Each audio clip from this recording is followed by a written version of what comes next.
Good morning, everyone. Asidi wari yam talizege with example, with life example. Koigi punsida, koi awaba tangkak mayam lakani, nawaiba tangkak mayam lakani. Hainari buduni punsidi kubak kunami. Haiduna masigi life example haibubu. Sida koigi nung nakanda hoiba khonangse.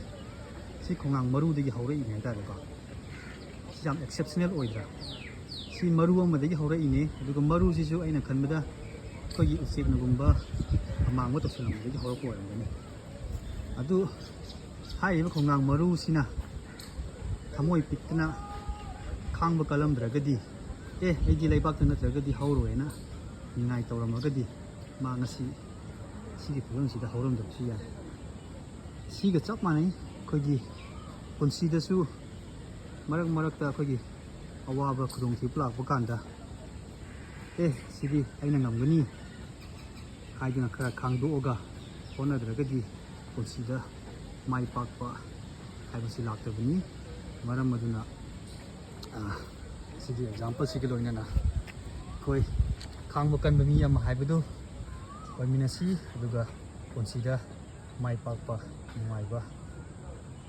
mapok ama ni haibasi kogi kutta lei adu oina ba hotnasi haraga nasi di video si matang si lo sinjarage bye take care.